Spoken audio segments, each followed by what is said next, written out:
والحارس تمكن من التصدي. شيء كبير يا عمري. الحراس الآن كينير الإيرلندي، حوار وحرب الحراس. هل سيكون هنالك قناص؟ هذا أليسون بيكير يراقب ويعاين. كينير 23 عام، كينير وكيبا في حوار الحراس. يتقدم الإيرلندي على طريقة كبار العالم، يعطي الأسبقية للريدز ليفربول. كينير الإيرلندي 11 على 11. الآن كيبا الدور على أريزابالاغا، جاء به توخيل للمساعدة.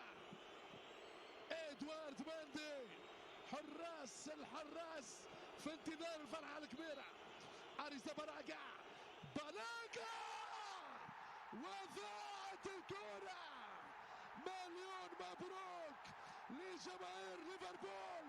ليفربول المهول، ليفربول احمر اللون، رائع من اجمل ما يكون. الليفر مشاهدينا الكرام يسحر بنجوم الكبار في هذا الاختبار. اولهم كينير. كل لاعبي ليفربول بنفس النجاح.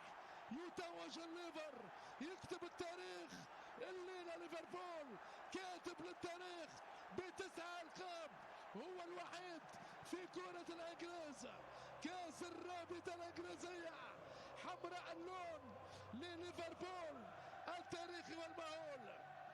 كيبا أريزابالاغا جاء به توماس توخيل ليقتل تشيلسي في هذه الركلات اللا إنسانية.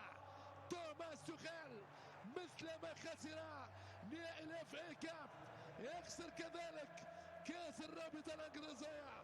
وفرحة جماهيرية للليفر في هذه الاوقات الكروية. حقيقة مشاهدينا الكرام نقول دائما الف مبروك لجمهور ليفربول.